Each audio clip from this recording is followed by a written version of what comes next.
Good? Solid? Alright, take one. This is my 1992 Silvia S13 from Japan. Art Force, Silvia. JDM. Now, this video has taken me 3 years to make, and it really wasn't on purpose. It kind of just happened with life, work, and all that. I got this car in 2020 of March, or maybe even April. I'm not sure. One of the dates. I got it from one of my friends in Seattle. Picked it up for $8,500. Now, picking up an S chassis for that much nowadays is unheard of. So I got a really good deal on it. I jumped on it. Me and my buddy Sam, we took I believe it was a 12-hour drive to Seattle from where I live in Boise. 6-7 hours there, and then immediately loaded everything up. Right when we got there, I think we were in Seattle for maybe less than like an hour. Loaded the car up and then drove right back to Idaho the same day. Pretty much did like a cannonball run. That was a great time. So got this car knowing that the SR had a little bit of issues. So when I picked up the car, I think the first week of owning this car, we were kind of poking around the engine bay, seeing where the problem was. The problem was that when the car was under boost, it would just blow white smoke out the back. I kind of was driving the car around for I think a week or so. At one point, I was with all my friends like, yo, probably should tear it apart. Before I took the engine out of the car, I think I drove the car maybe like 5 times. So in October of 2020 is when I think we pulled everything out of this car. We took it to my buddy's shop that they worked at. Decided to pull everything. We pulled the engine, pulled the trans, pulled the wiring harness out because it's a 25-year-old car, so we were like, might as well just replace the wiring harness. And then a week later, we decided I went over to my buddy Christian's house and we started to tear down the SR. Immediately opening the head, we found just metal chunks and a metal like groove taken out where the cams sit. And we're like, well, there's our problem. The head was completely fucked. So I honestly probably could have just replaced the head and slapped everything back on. And it would have had a running car, but no, Christian decided that I should probably just replace everything on the SR, which I did. I was traveling with a couple of artists and kind of just had the car put on the back burner while I was ordering parts and having them sent back. And as soon as I would order parts, I would bring it over to Christian's house. Over time, we would start to put the SR back together. Probably sat at my mom's house for solid 2.5 years, 2 years, year and a half. So, life happened. I couldn't, just drop a lot of money on the SR to just have it all fixed up.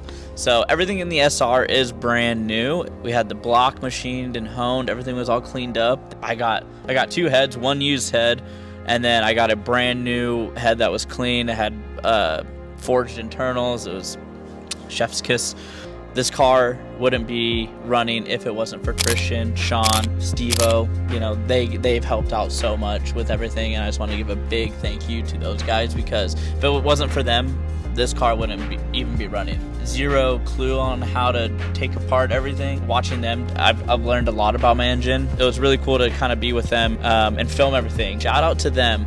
Christian put together the engine. Wrapping up towards the end, while we had all these parts, I think I had to order the wiring harness, was like the last piece of the puzzle. Christian sent me a text and was like, yo, we should paint the block. And I was like, let's paint it white. Paint the block white. And we did. We painted the whole block white. The valve cover I had Jake paint matched the valve cover to my Cusco blue roll cage in here. It's all nice and sparkly. So after I had everything all painted, I think I had a couple parts that I was missing. Put everything back in the car. It took about 2 weeks because I was in and out of town. And again, Jake, Steve-O, and Sean came over and helped. They helped me put the engine back in, fired up, no problem. Sounded really healthy. And then during that time, we were still kind of like fixing up some pieces here and there. I sourced some OEM metal Silvia fenders because before I had just like origin fenders. So found some OEM metal ones, had them painted by Jake. Thank you, Jake. Did an excellent job. Everything's all caught up. It took 3 years, 2.5 years to finally have this car all put together. There are still little things that we still got to do before my first drift event is March 11th at Meridian Speedway. So hopefully I'll do really well. The only time I've ever really drifted was when my buddy Jacob let me drift his S14 at Spirit Peaks in Washington.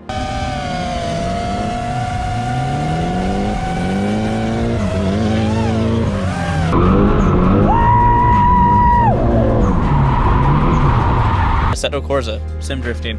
It's pretty much the only time I've ever really had seat time. I'm really excited for March 11th, Meridian Speedway. Hopefully this video kind of made sense. My mind was all over the place. Yeah, from the journey of me getting this car, building it till now, and hopefully I'm gonna do more vlogs. I'm gonna try to get back into doing more automotive content when I'm able to. For those of you who've watched and followed this journey of the S13 on my Instagram, you know it's been a long time, so I'm really excited to have this car running.